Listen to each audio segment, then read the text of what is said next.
Ahí tenemos agua sulfatada, los procesos de ebullición que ocurren acá a medida que se nos, digamos, a las partes superiores del sistema, las distintas isotermas que hay en este sistema convectivo, esto sube, esto baja acá, sube allá, y después este autosellado que se produce acá. ¿Quién es el principal responsable del autosellado? Sílice, ¿no es cierto? Claro. Y ojo, sílice tiene una característica especial. A diferencia de la mayoría de los compuestos que se disuelven en ambiente ácido, sílice precipita en ambiente ácido, ¿no? ¿Por qué precipita sílice en ambiente ácido? Porque sílice se disuelve en ambiente alcalino. Si ustedes tienen SiO2 más OH, esto forma HSiO3, signo negativo. Entonces el ambiente alcalino disuelve sílice. Pero si ustedes tienen ambiente ácido, el ambiente ácido hace que esta reacción se vaya para allá. Por lo tanto, el ambiente ácido también es un ambiente que facilita la disolución de sílice en vez de dificultarla. Bien, entonces lo que vamos a ver ahora en esta primera parte de la tarde es partir con este tema de las estructuras, ¿no es cierto? De qué manera, porque hemos visto, piensa usted, lo que hemos estado viendo hasta ahora ha sido, primero que nada, de dónde vienen los metales, ¿ya? Cómo los metales se liberan de los magmas, cuáles son los controles químicos que determinan la forma en que los metales se movilizan o precipitan durante la etapa de precipitación. Y entonces ahora viene lo que se refiere ahora al control estructural. Estos fluidos circulan a través de redes de fractura o de permeabilidad primaria de las rocas. Nosotros acá vamos a tener, en primer lugar, 4 tipos de fluidos distintos, ¿no? El primer tipo de fluidos son los magmas, es obvio. Hay magmas que se mueven a través de canales estructurales, ¿no es cierto? Bueno, los diques, todo eso son, ¿no?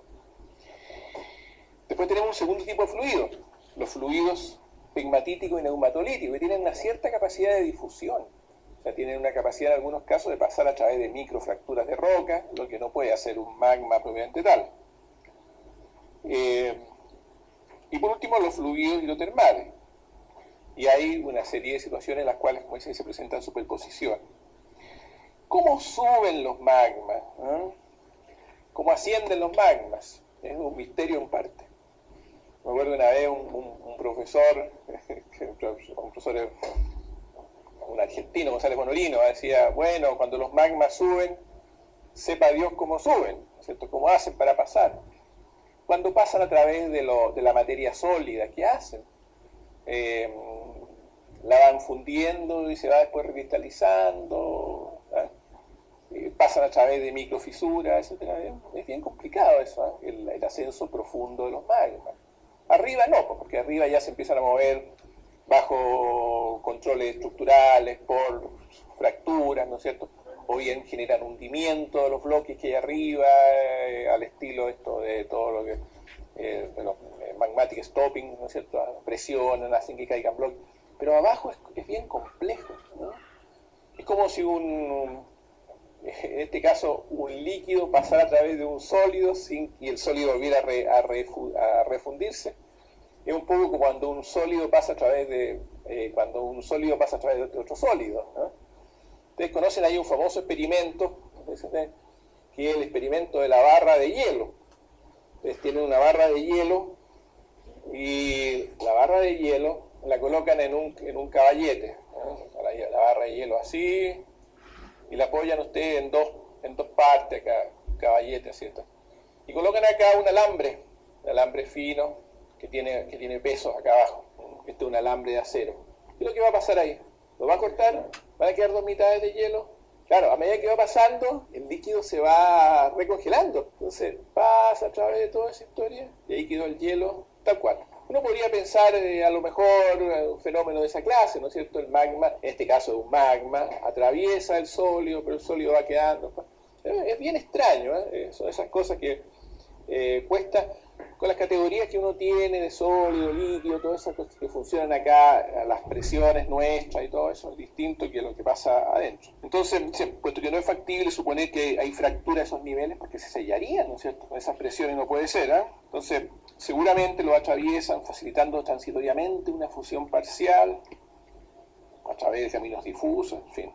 Después ya en la corteza es distinta, se pueden producir fenómenos tipo diapírico, masas de magma, ¿no es cierto?, pueden ir metiéndose otra vez. O sea. El segundo mecanismo, o sea, que ha sido propuesto, por ejemplo, el caso de los pórfidos de cobre que hay en la parte norte de Chile, que tienen razones isotópicas de estroncio 87-86, que son prácticamente primarias absolutas. Y les recuerdo las razones isotópicas de estroncio, ¿por qué son importantes? Porque hay una parte del estroncio que es el estroncio primario, podríamos decir, ¿ya? El estroncio que hay en cualquier magma, etcétera, etcétera. Pero también hay un estroncio que se deriva de la desintegración de un isótopo de rubidio. Rubidio da lugar a la formación de estroncio. Entonces, el rubidio es un elemento que por su naturaleza, acuérdense que ayer conversábamos, es muy afín con el potasio, tiene radio iónico grande, etcétera. O sea, ¿dónde está la mayor parte del rubidio? En la corteza, ¿no es cierto? Es un típico elemento litófilo, se concentra en la corteza. Por tanto, la corteza tiene bastante rubidio que es radioactivo y que por lo tanto va a generar estroncio radiogénico. En consecuencia, la proporción de estroncio radiogénico que tienen las rocas, los magmas corticales, es diferente que la proporción de estroncio radiogénico de los magmas de origen profundo.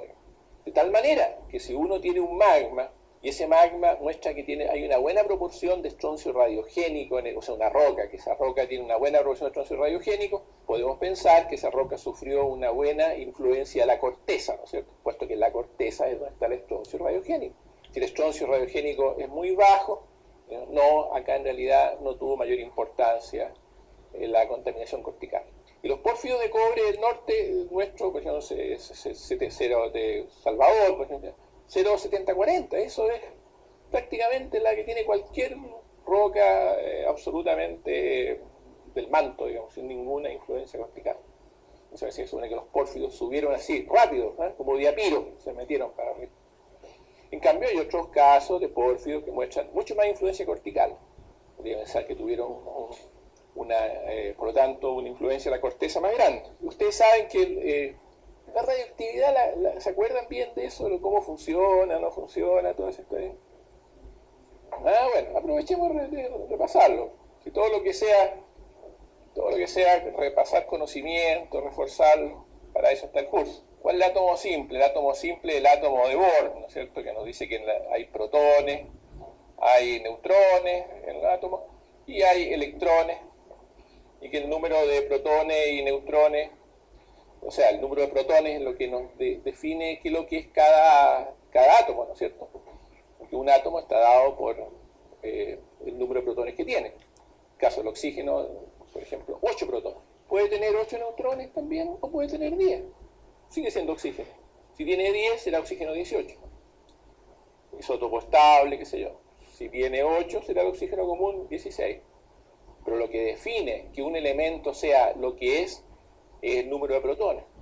No el número de electrones, se fija. Es igual al de protones, pero cuando se ioniza ya no es igual. Ya. Por ejemplo, si el hierro está como hierro 3, es porque se dio 3 electrones, ¿no es cierto? ¿Sigue siendo hierro? Claro, porque sigue teniendo el mismo número de protones que tenía al principio. El número de protones define qué elemento se trata. El número de neutrones, junto con el de protones, nos dice la masa del elemento. Por ejemplo, la masa del isótopo de oxígeno puede ser 18 o 16. Y los electrones son las partículas eléctricas que nos dan la valencia, etcétera, etcétera. Y su número es exactamente igual al número que hay de protones. Bueno, ahí entra un punto que es interesante. ¿De qué están formados los neutrones? Son partículas neutras más aún. El modelo más básico, porque no hay modelos muy complicados y nadie sabe cómo está estructurado un átomo, ¿no es cierto? Ustedes, o sea, la física no sabe todavía, ¿no? Porque las partículas, si ustedes las aceleran, se parten en otras y ahí es un tema que nadie sabe. Pero a nosotros siempre cuando uno trabaja en ciencia, ¿qué es lo que le interesa? Usar modelos que nos permitan explicar los fenómenos con los cuales tratamos, ¿no es cierto? No conocer la realidad, porque la realidad no se puede conocer. Necesitamos modelos de la realidad útiles. ¿Para qué? Para explicar la realidad y para predecirla. ¿Están de acuerdo con eso? No, modelos. Los modelos no son la verdad, son simples. Entonces, este modelo sencillo, ¿qué me dice? Dice, mire, un neutrón está formado por... La cuestión tiene... Está doble este aparato, ahí quedó mejor. Un neutrón es igual a un protón más un electrón. El protón es positivo, el electrón es negativo, la carga es la misma, por lo tanto, tiene carga neutra. Pero por otro lado, me dice que como el electrón prácticamente no tiene masa, prácticamente como un 1800 y tantos veces, la masa es 1. Carga neutra, masa 1. Ya, ahora, ¿queda claro esta parte hasta acá? ¿Estamos 100% claros o no? Ya.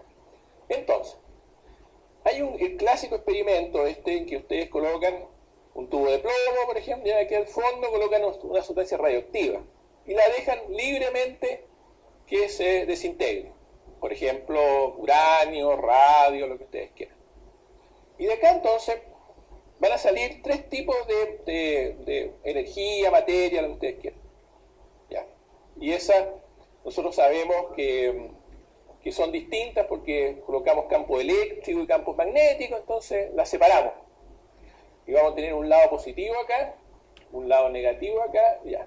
En primer lugar, para el lado positivo salen partículas que tienen una carga negativa, ¿no es cierto? Porque lo positivo atrae a lo negativo, y que tienen una masa muy pequeña. Y eso se llaman partículas beta. Partículas beta. ¿Qué serán las partículas beta por lógica? ¿No es cierto? Son chiquititas, carga negativa, que son los electrones, hombre, acuérdense. Hay protones, neutrones y electrones. Los electrones son los que andan dando vuelta acá, estos se llaman electrones.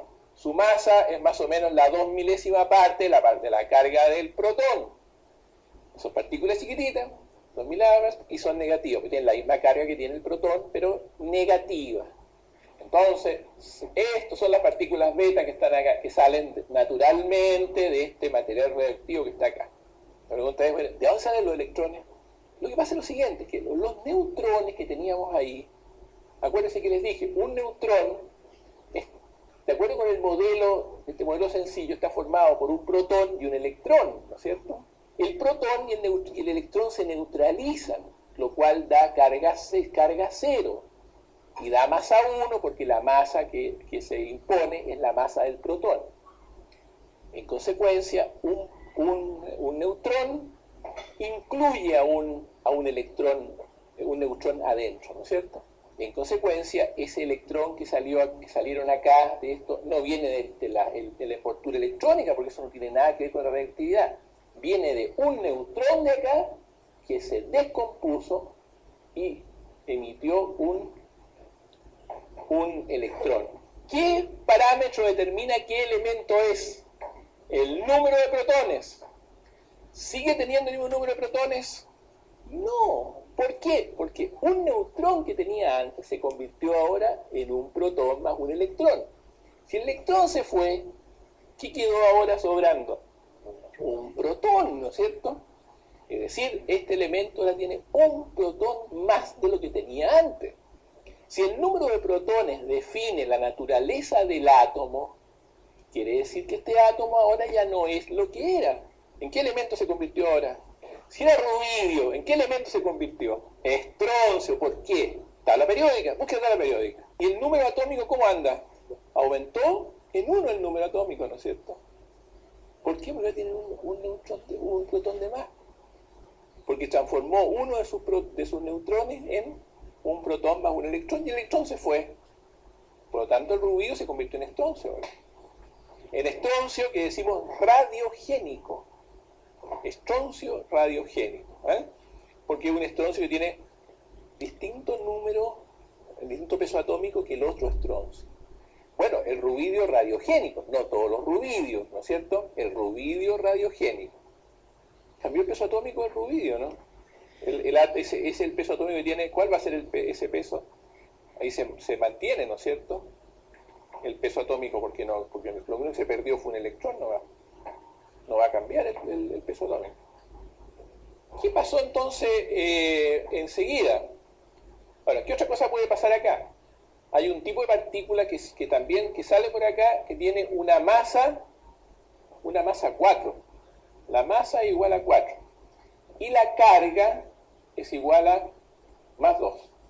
Esas partículas, que se llaman partículas alfa, que se van para el lado negativo, son núcleos de helio.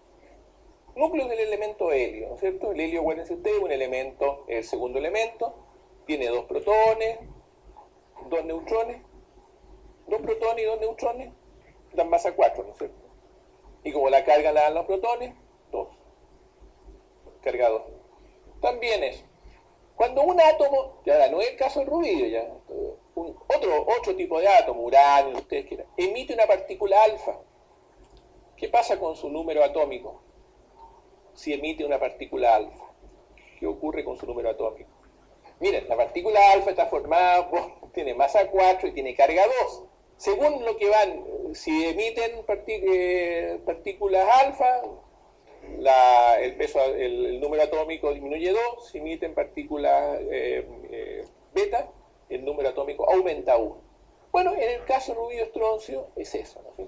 Entonces, si ustedes ven, analizan para un magma la proporción de estroncio radiogénico que tiene, vale decir estroncio formado por rubidio radiogénico, y ven que ese valor es alto, ustedes dicen, este magma entonces tuvo una influencia cortical importante, porque en la corteza es donde está la mayor parte del rubidio. Por lo tanto, la influencia del rubidio radiogénico en el estroncio se va a notar más en la corteza. A una razón, mayor contenido de rubidio de estroncio radiogénico, mayor influencia de la corteza en la composición del magma. Por lo tanto, más contaminado está el magma. Entonces, un pórfido de cobre que tiene muy poco estroncio radiogénico quiere decir que es un pórfido de cobre no contaminado por la corteza. Quiere decir que llegó arriba con la composición, ¿con qué salió en buenas cuentas? Otros mecanismos importantes, por ejemplo, esto relacionado con el asunto de la tectónica, con los aspectos tectónicos del magmatismo, es el efecto, por ejemplo, de grandes zonas de falla que cortan la corteza prácticamente. Nosotros tenemos allá, en el caso nuestro, tenemos la falla de Atacama, la falla de Domeico. Bueno, y en Perú con toda seguridad que hay igualmente fallas importantes, porque esas fallas sí canalizan magmas, ¿ya? Y ahí hay un aspecto que es también bien interesante. Hay grandes fallas, ¿no es cierto? Por ejemplo, en el caso nuestro tenemos grandes fallas norte-sur. También hay fallas transversales, pero voy a hablar de las fallas norte-sur. Y las fallas norte-sur, importantes en Chile, están asociadas, en primer lugar, a episodios de subducción oblicua de la placa. ¿Qué quiere decir eso? Que nosotros tenemos... ¿Dónde fue que dejé el borde? Acá está lo rojo. Imaginemos que este fuera el borde de placa. Placa oceánica, placa continental. Y la placa oceánica está ahora viene desde el noroeste, contra la costa. Y nosotros tenemos una faja acá en la cual hay magmatismo, y en la cual entonces acá tenemos además fallamiento. Hay magmatismo y hay fallamiento. Y ese fallamiento va a ser ¿de qué tipo?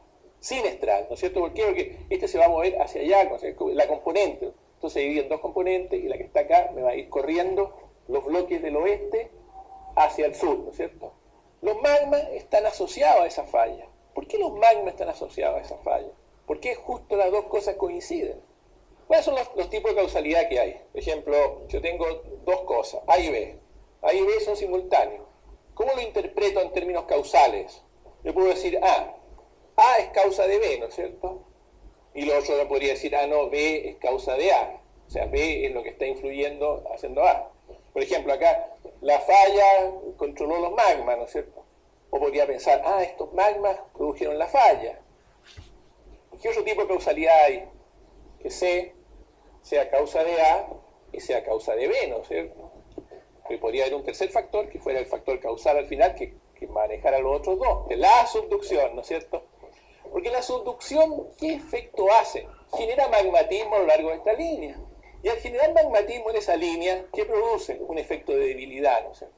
De tal manera que Cuando se produzca este efecto tectónico, va a ser la zona que se va a ver más débil, como si yo tuviera una placa de hierro y la sometiera a una pareja de fuerza, y estuviera con un soplete además, en una determinada zona de la placa. Por supuesto que se va a romper donde está el soplete, ¿no? Entonces, en realidad acá es la subducción. Ahora, una vez que está la falla canaliza los magmas. Pero a su vez los magmas mismos también ayudan a que la falla esté ahí, ¿no es cierto? Porque generan calor, reblandecen la corteza. ¿Cómo se intruyen los magmas? ¿Cuándo se intruyen magmas? Cuando hay regímenes extensivos, cuando hay regímenes compresivos, cuando hay regímenes moderadamente compresivos. Es un tema que también ha sido tema de mucho debate, ¿no es cierto? Si nosotros pensamos un régimen distensivo, sería el equivalente a una dorsal. Se va produciendo la divergencia y aprovecha el magma de meterse ahí. De hecho, por ejemplo, para ciertos batolitos en Chile, hay un trabajo hace algunos años de Drake y Vergara que decían, miren, estos batolitos en el fondo se han comportado como una dorsal oceánica. Han ido llenando un espacio. Y a raíz de eso hay modelos que dicen que la corteza crece justamente aprovechando esta circunstancia. Los magmas batolíticos, al meterse, ¿no es cierto?, van generando un crecimiento cortical análogo al crecimiento de una dorsal. Pero por otro lado, hay evidencia de que ciertos tipos de magma, por lo menos, se metieron en condiciones más bien compresivas. Hay una serie de evidencias geológicas. Entonces es un tema medio, puede ser que a veces influya más una cosa, otra, ¿no? Así que no es un tema que esté cerrado, ninguna respuesta. Los pórfidos cupríferos parece que se metieron en un sistema bien compresivo. Lo que uno puede decir en general es lo siguiente, porque los yacimientos que ustedes tienen en el sur son más bien tipo chimenea de brecha. Bueno, pero por lo menos el lineamiento de Arequipa, por ejemplo, son más bien de ese tipo. Por lo menos en Chile, nosotros tenemos, por ejemplo, el caso del Teniente.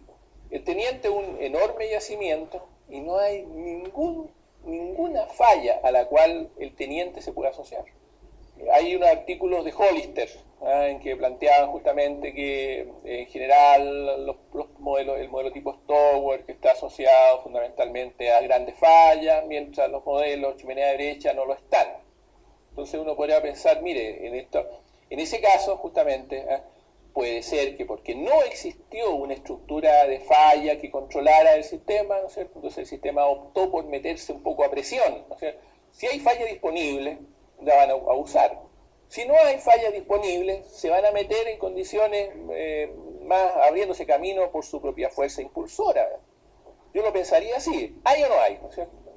Porque la naturaleza sigue el camino más fácil siempre, no se complica la vida, ¿no es cierto? Si hay una estructura, el magma va a seguir la estructura. Si no hay estructura principal, bueno, va a optar por meterse como pueda. No es que el magma diga, mire, no me voy a ir por la falla. No tenía una falla. Entonces, obligado a irse por donde pudiera, ¿no? Por lo menos así pasó en el asunto del Teniente. Pero eso es un principio general, eso se da no solamente acá, también en Canadá y en otros lugares. Posteriormente, cuando el magma hidratado asciende, ¿no es cierto?, su cristalización puede, a su vez, generar procesos explosivos. Y de hecho, por ejemplo, los Stower tienen un doble origen. Parte de los Stower son tectónicos, ¿no? Y a veces están, por ejemplo, en cruces de dos fallas principales, como el caso Chaucha, por ejemplo, está la falla de la cordillera y hay una falla más o menos este-oeste que está asociada con tectónica y placa prácticamente. Bueno, y después tenemos entonces el asunto de los fenómenos estructurales, todo lo que es el cizallamiento, todo eso. Y bueno, acá tenemos este asunto de estos típicos sistemas así, de la chimenea de brecha. Ustedes ven que en esta representación, entre paréntesis, fíjense ustedes, las pipas se extienden 150 kilómetros en el manto. Y por lo menos son los cálculos, son cuestiones teóricas también de repente, no son datos que alguien lo haya comprobado, pero bueno, por los diamantes mismos y todas esas cosas. Y ustedes ven que después, en la última parte, se abren como todas las cosas, ¿no es cierto? Así, al llegar hacia la superficie, las presiones son menores, por lo tanto el sistema puede encontrar una apertura. Entonces es un sistema que se abrió paso a la fuerza.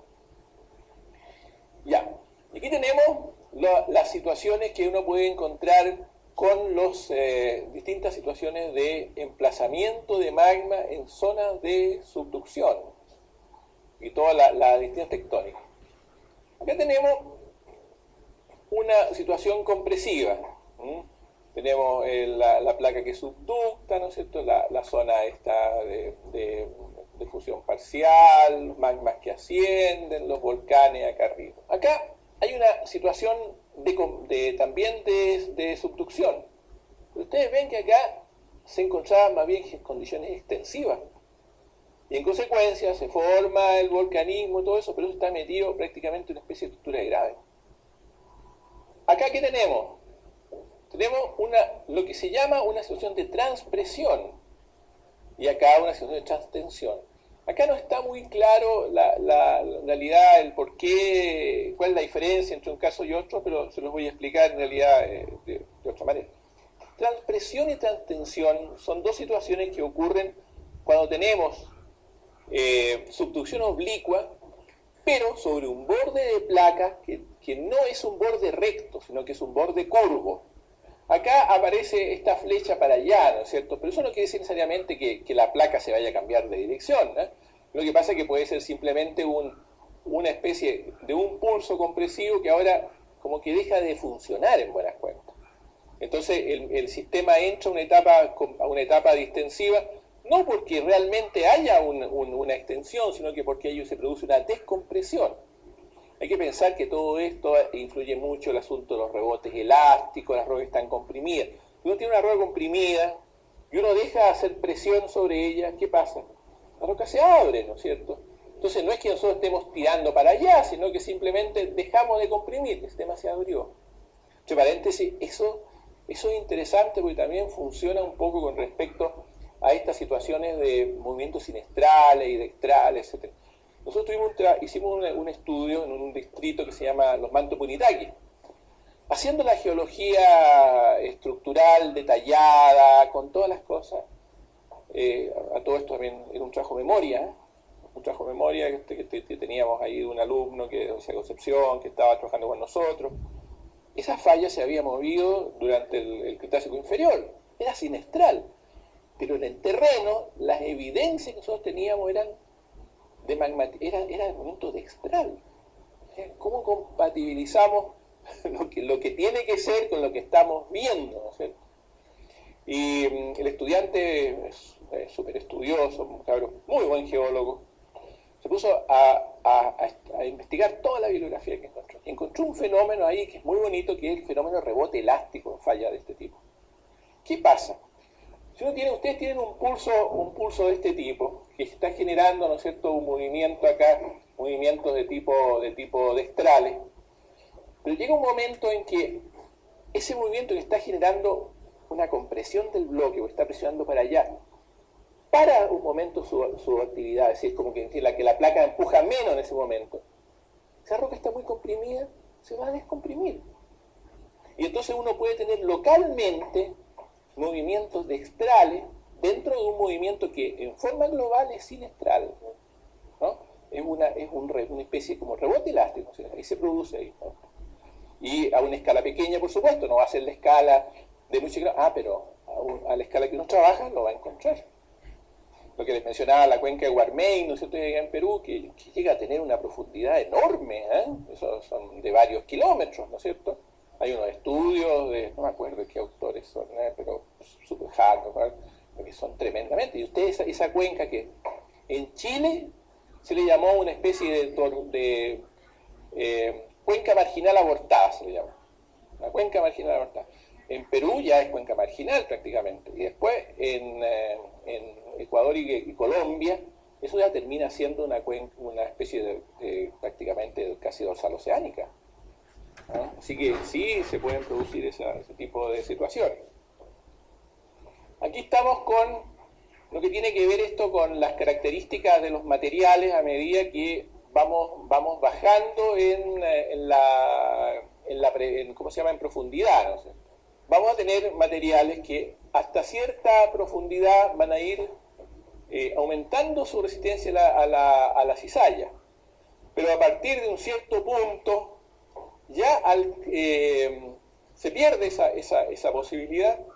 ¿Por qué? Porque se entra a un dominio que es un dominio prácticamente plástico. Entonces cambia lo que es el dominio cataclástico. Cataclástico es el dominio donde se fracturan las cosas, ¿no?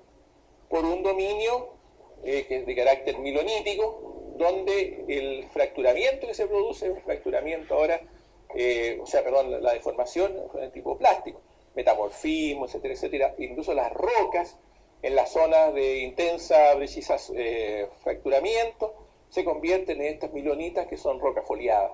Este asunto, ustedes ven que el cambio acá se produce prácticamente, bueno, a varios kilómetros, a 15 kilómetros, perdón, esto más o menos a 15 kilómetros, claro.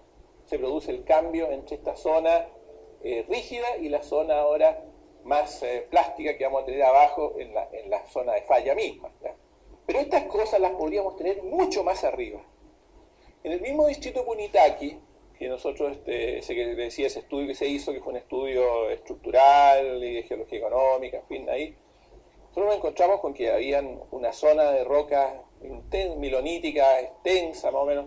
En total la faja tenía unos 100 metros de ancho, y ahí no continuamente, pero con solamente roca absolutamente milonita, una foliación perfecta, etcétera, etcétera.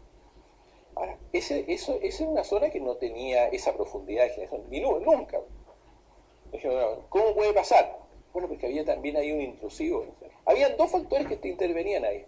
En primer lugar, un intrusivo que estaba metido ahí mismo y que iba a generar calor, ¿no es cierto?, como para cambiar un poco las condiciones. Y después, la actividad hidrotermal de ese intrusivo. Porque esa actividad hidrotermal, en la zona de falla misma, había alterado los minerales de la roca, ¿no es cierto?, y lo había convertido en minerales micáceos, arcillas, micas. Y ustedes se dan cuenta que arcillas y micas son muy fácilmente foliables, ¿no? Pues son los minerales típicos con los que uno puede convertirlos en laminillas, ¿no es cierto?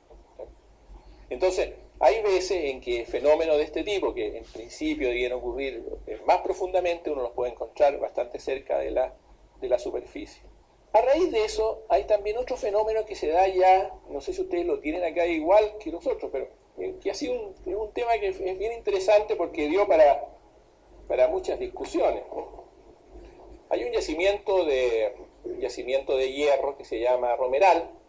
Romeral está al lado de La Serena, un poquito al norte. Nosotros estuvimos haciendo unos estudios de la faja ferrífera en cooperación con Francia en unos años atrás, que participó el profesor Routier, que se lo mencionaba antes, el profesor Robert Bruce.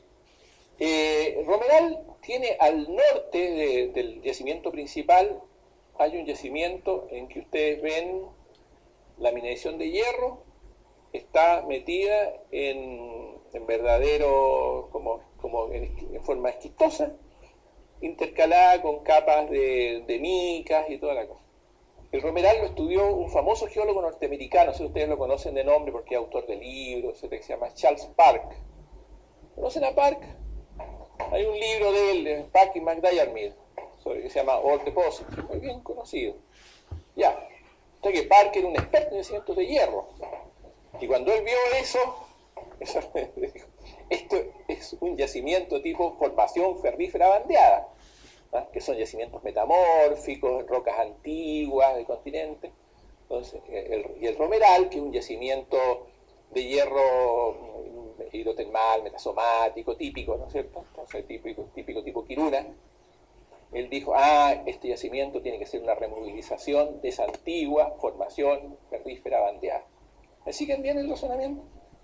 Porque él vio la formación ferrífera bandeada y entonces él envió a hacer una tesis doctoral a Chile a uno de sus alumnos de Stanford, de apellido Buckstrom, un distinguido geólogo económico que tiene muchas publicaciones hoy día.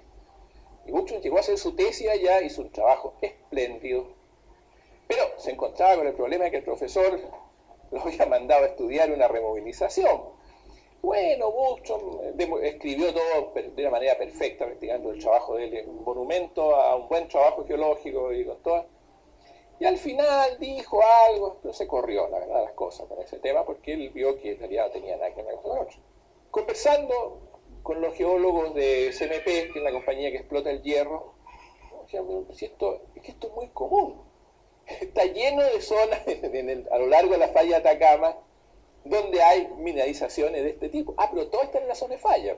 Entonces, ellos le llamaron acertadamente estos esquistos dinámicos. O sea, claro, si usted que la zona de falla de Atacama, donde hay todos estos movimientos compresivos, esos movimientos de rumbo, pero además hay una componente compresiva. Entonces, claro, si hay mineralización ferrífera ahí y alteración hidrotermal, es lógico que se va a formar ese mineral así. Yo estuve estudiando también un poco esa parte y lo que descubrimos fue que, por ejemplo, cerca de donde está la mineralización, uno ve, hay unos nódulos que son como especie de unas bolitas así de mica. Y esas micas, a medida que uno se va acercando a la zona de falla, estos nódulos se van poniendo alargados, ¿ya? Y al final esto se convierte prácticamente en capitas. Claro, se ve, ¿cierto? El metasomatismo genera las micas, la alteración ya, y después esas mismas micas facilitan ese aspecto. Con todo eso, cuando empezó el trabajo con los franceses, fuimos ahí a ver el yacimiento, y el profesor Routier, yo le dije, profesor, mire, usted va a ver algo que se va a convencer de que estos son formaciones ferríferas bandeadas, pero no crea, le dije, esto no es un simple fenómeno que ocurre en las zonas. Ya. Llegamos allá, se olvidó de todo Routier. No, esto no fue ferrífera bandía, hay que descubrir el proceso de removilización. Imagínense ustedes, si uno encontrara, vamos que esta zona de falla, ¿no es cierto? No todo lo vigente de la zona de falla. Si yo encontrara acá, por ejemplo, restos de formación ferrífera bandeada, o lo encontrara acá o allá, yo diría, bueno, puede ser, ¿no es cierto? ¿Por qué no? Pero que todos los casos en que hay estos esquistos están siempre metidos en la zona de falla. Sería mucha coincidencia que solamente en la zona de falla hubieran habido yacimientos de estos para removilizar, ¿no? El profesor Routier también mandó un memorista, un tesista ya de doctorado, obviamente tesista de doctorado igual que Buchon, a estudiar también todo este asunto. Entonces, bueno, al final también se convenció que no iba por ahí la cosa.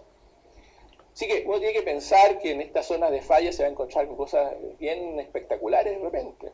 Y entonces, que el que se genere en milonita va a depender mucho de la alteración hidrotermal que hayan tenido. Si se formaron, o metamorfismo contacto, si se formaron minerales micáceos, se va a formar con mucha facilidad las milonitas. Yo tengo en mi oficina una milonita de estas, me parece hoja de gilet prácticamente. Uno le saca hojitas de estas, pero es perfecta la colección. Bueno, lo otro que encontramos en Punitaqui, fui a terreno con este mismo geólogo que había hecho su tesis ahí, apellido yugoslavo, que estaba trabajando en su memoria en Punitaqui. Claro, pasábamos a ver, él había estado haciendo trabajo de campo durante unas semanas, y unas andesitas con unos fenocristales grandes de anfíbola. Precioso, muy bonito. Bueno, caminamos un poco más y en las mismas andesitas ahora, pero los cristales de anfíbola se habían convertido en cristales de plagioclasa. Negro, o sea, blanco completo. No podía ser, ¿no es cierto? O sea, podía ser, pero era difícil, ¿no? Bueno, las mostramos, llevamos al laboratorio y claro, eran plagioclasa. Eran plagioclasa. Ahora, tenían unas microinclusiones, había muchas microinclusiones, pero la persona que los vio al microscopio, que es un especialista que trabaja con nosotros, que era Cucuriel, dijo, son negras por las inclusiones esto. Sí, pero ¿cómo va a ser? Para que quede negro, no podrá quedar gris, pero negro. Luego después estuve conversando una noche con unos colegas, así el tema ese, pero sin llegar a nada. Y de repente me vino a la memoria el asunto del norte de Chile, la Buena Esperanza. Porque en el norte, en la esta Jurásica del Norte, incluyó Buena Esperanza, ¿se acuerdan? Loser, ese horizonte con Epidota, arriba la mineralización, la migración, ¿se acuerdan de eso? ¿No? Ahí, la primera vez que yo llegué a Antofagasta, me puse cuando era como geólogo, antes había estado, pero puse a mirar las rocas que habían ahí en la costa, paseando nada más. Feldespatos potásicos, pero preciosos y fresquitos, ¿no es cierto?, en rocas alteradas. ¿Qué hacen estos feldespatos potásicos tan perfectos? Bueno, después me di cuenta que no eran feldespatos potásicos, eran albitas. Y de hecho, posteriormente, vi que eso aparece mencionado en el libro en el Barnes, Hydrothermal de Geoquímica de Procedimientos Hidrotermales, en que justamente hablan de las albitas rojas del norte de Chile. Ahora, ¿por qué son rojas? Porque tienen minúsculas inclusiones de hematita, ¿no? ¿Cierto? Régimen oxidante, hematita, albita rosada. Entonces ustedes ven un mineral, pero, como esa albita se formó en esa etapa, está pero perfecta, ¿no? Brillante, nada. La resto no está alterada, lógico, otros minerales de alteración, cloritas, ¿no es cierto? Pero la albita, perfecta. Entonces, esa noche, no sé, simplemente asocié la idea, dije, si las albitas son rojas, ¿no serán albitas con magnetita estas que sean? La mañana siguiente fui a la oficina, pesqué una muestra, la molí, puse ¿cómo se llama? El imán, salieron volando todas. O sea que también se pueden formar albitas negras. Y después relacionando, yo me acuerdo cuando estudiaba geología, que algunos profesores siempre nos hablaban de los lamprófilos, que hay lamprófilos que están formados exclusivamente por ferromagnesiano. Yo pensé, ¿no serán en realidad rocas de estas andesitas, por ejemplo, que sus plagioclasas quedaron negras? Entonces uno mira la roca, parece que fueran puras ferromagnesianas, pero los minerales alargados no son anfíbolas, sino que son plagioclasas albitizadas. Y solo el hierro a mayor temperatura, cuando ustedes tienen el diagrama el diagrama del hierro, en realidad ustedes pueden tener hierro metálico, pueden tener hierro ferroso, hierro magnetita, hierro férrico, ¿no es cierto? Y tanto la temperatura como la presión de oxígeno controlan el sistema. De tal manera, por ejemplo, que ustedes, si a una determinada temperatura tienen, con una presión de oxígeno determinada, tienen hematita, si aumenta la temperatura, van a tener magnetita, sin necesidad de cambiar la presión parcial de oxígeno. Con la misma presión parcial de oxígeno van a tener o magnetita o hematita, según sea la temperatura del sistema. Por ejemplo, uno ve yacimientos, los mismos tipo IOCG, por ejemplo, en que uno tiene una zona inferior con magnetita y una zona más arriba con hematita. Pero el cambio no es un problema de presión de oxígeno, sino que es un problema de temperatura. Acá entramos al tema de los famosos sigma 1, sigma 2, sigma 3, ¿no es cierto?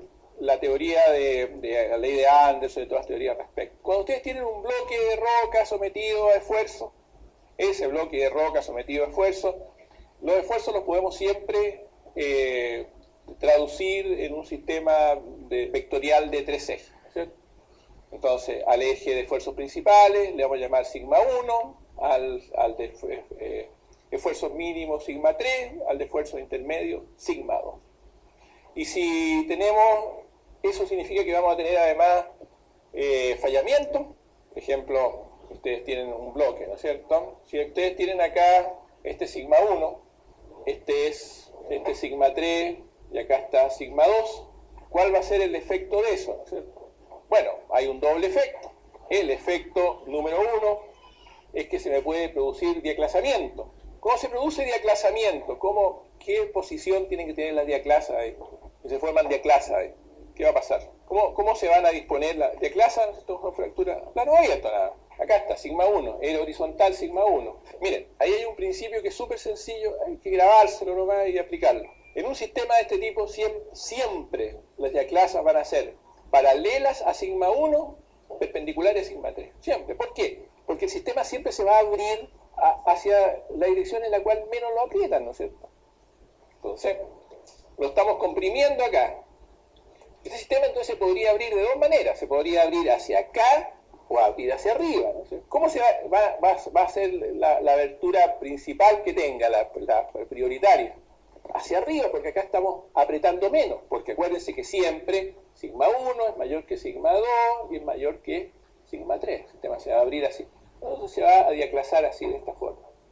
¿Por qué se abre? Porque se trata de aumentar su volumen, ¿no es cierto?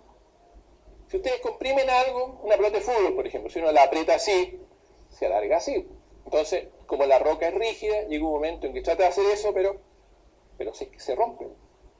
Estamos hablando de fracturamiento frágil, ¿no? Si la roca es plástica, bueno, se amolda, ¿no? ¿Y qué más va a ocurrir? Fallamiento, ¿no es cierto?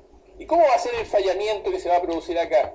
Siempre, igual de nuevo, ¿no es cierto? Ahora volvemos a los principios generales. Siempre los planos de cizalla van a formar un ángulo agudo con respecto a sigma 1, porque cuando ustedes tienen un bloque de roca y lo someten a fallamiento, en principio la teoría de la cizalla se supone que si ustedes comprimen esto así, este sigma 1, entonces esto debería formar ángulo más o menos de 45, pero la realidad es que en rocas competentes este ángulo es menor que eso, y generalmente este ángulo tiene en total 60 grados, y por lo tanto cada uno de estos planos acá, esto tiene 30 grados.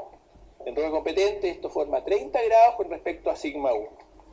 Cuando ustedes comprimen el bloque ese, se producen las fracturas por cizalla, estos planos que se forman de fracturamiento forman 30 grados aproximadamente, por supuesto, esto depende del tipo de roca, todo eso, con respecto al esfuerzo principal, 30 grados. Entonces el ángulo agudo va a ser el ángulo este que me va a definir en buenas cuentas la relación con el plano de falla. Acá, ¿qué va a pasar acá? Sigma 1 está en esta posición, sigma 1 es la horizontal acá. Entonces, los planos de falla que voy a tener posible pueden ser así y así. ¿Y qué tipo de fallamiento se va a producir ahí? Inverso, ¿no es cierto? Claro. Porque acuérdense, el fallamiento inverso es el fallamiento que acorta. Por lo tanto, este sistema se va a acortar en la dirección en la cual lo estamos comprimiendo, ¿no es cierto? Y por lo tanto, vamos a tener el fallamiento inverso. O sea, el fallamiento inverso necesita para producirse una compresión horizontal. Es análogo al plegamiento. Acorta el sistema en la horizontal, lo alarga en la vertical, como un plegamiento, ¿no es cierto? Que las rocas las hace crecer hacia acá y las acorta en esta otra dirección. En una compresión es todo lo contrario, o sea, perdón, en un régimen extensivo. ¿Por qué? Porque en un régimen extensivo lo que prima es el peso del material. Tenemos un bloque, lo sometemos acá, este es sigma 1 ahora, ¿ya? Acá está sigma 3 y sigma 2 está acá, así. Entonces, ¿qué va a pasar en este caso? Por el propio peso del material y porque de este lado es donde menos lo comprime, esto va a tender a alargarse en esa dirección. Entonces acá se va a formar una falla que va a formar 30 grados nuevamente, ¿no es cierto?, con este sistema, así. Y si forma 30 grados con respecto a esto, ¿cuánto formará acá? 60, ¿no es cierto? 60 grados es el ángulo teórico de las fallas normales, 60 grados teórico, a veces puede ser más, a veces menos, pero ya. Y entonces este bloque va a caer con respecto al otro, y vamos a tener una extensión horizontal y un acortamiento. Y después tenemos la falla de rumbo, esa en que lo que pasa es que el sigma 2 está en la vertical, el sistema se achica en una dirección y crece en la otra. El sistema de falla de rumbo. Ahora, vean ustedes lo que hay ahí. Nosotros tenemos dos tipos de emplazamiento de cuerpos magmáticos. En un caso tenemos un emplazamiento de carácter en un medio que es más o menos isotrópico, y ahí tenemos el sigma 2 y sigma 3 indiferentemente en la horizontal. Entonces tenemos un sigma 1 que en este caso va a estar dado por el empuje del magma. ¿Se fijan ustedes? El magma empuja hacia arriba. Y entonces se va a dar un cuerpo que va a tener una forma más o menos isótropa, o sea, una forma circular aproximadamente. Y en este otro caso, ¿qué tenemos? Bueno, también tenemos un sigma 1 en la misma dirección. Pero ahora cambia sigma 2 y sigma 3. Es distinto, no van a ser igual como antes. Y ustedes ven que acá, este cuerpo se va a colocar ahora formando como una especie de elipse y va a continuar hacia acá también en forma de estas otras ramas que tiene principalmente. Entonces la pregunta es ¿por qué funciona así ese sistema? ¿Por qué no se quedó como el otro? Y ustedes ven que es lo siguiente. Este sigma 2 genera una situación. Es como si ustedes tuvieran esto el sigma 1, ¿no es cierto? Antes, en el caso de la diaclasa. Ustedes están apretando así. ¿Hacia dónde tiene que extenderse el sistema entonces? Hacia sigma 3, ¿no es cierto? Entonces esto me da la posibilidad de generar planos de debilidad en esta forma. Y este cuerpo que estaba metiendo lo aprovechó esto para formar acá un sistema medio elipsoidal tirado hacia y esta serie de otros aparatos que se forman aquí. ¿Qué tenemos acá? Ustedes ven, ahí aparece el estrés horizontal diferencial, ¿no es cierto? Aquí hay un pequeño estrés diferencial, acá un gran estrés diferencial horizontal. ¿Qué quiere decir? Que estos sistemas, este es un sistema bastante compresivo, lo que tenemos acá. Y este de acá es un sistema más bien distensivo, ¿eh? Incluso que puede ser un sistema favorable a fallas normales, todas esas cosas. Entonces, lo que indica este diagrama, que está modificado de un japonés, por lo visto Takada, es que en general en condiciones de un estrés horizontal pequeño, el magmatismo se va más bien a canalizar a través de vías preferenciales, ¿no es cierto? Y van a seguir todo eso. Y no en una serie de distintos caminos, etcétera, etcétera. Si hay condiciones más compresivas, es diferente. En el caso de los pórfidos de cobre del terciario, ¿se acuerdan que les mencioné eso? En Argentina, por ejemplo, los pórfidos están todos separados. Son más chicos. Están uno acá, otro allá, otro allá. Como si el magma se hubiera abierto camino por distintos lados. En cambio, los que tenemos en Chile, en condiciones, asociado a qué eso, a un cambio en la zona de subducción que se puso mucho más horizontal. Si la zona de subducción es más horizontal, ¿qué indica eso? Un régimen más compresivo, ¿no es cierto? Mientras más compresivo esté, más horizontal, tiende hacia la zona de subducción. Entonces, nosotros podríamos pensar, claro, allá, en el caso de los yacimientos terciarios de pórfido en Argentina, en estamos en un caso como este, por ejemplo. Y en el caso de la faja principal eoceno-oligocena de pórfidos de cobre en Chile, por ejemplo, estamos en un caso como este de allá. Porque el magmatismo se la arregló para seguir un conducto principal que está asociado a una gran zona de fractura, etcétera, etcétera. Ya acá hay un extremo estrés horizontal, va a decir una extrema compresión horizontal. Y ahí dice un muy pequeño acceso de magma, casi no hay magma. Bueno, sería como lo que ustedes tienen en la zona esta entre las dos dorsales, ¿no es cierto? Y nosotros tenemos entre la latitud 26 y la latitud 23. Prácticamente ya no hay magma ya, magma no pasa ya prácticamente. Acá pueden influir dos cosas. Uno, que al ser plana no nos queda manto del cual generar magma. Posibilidad número uno.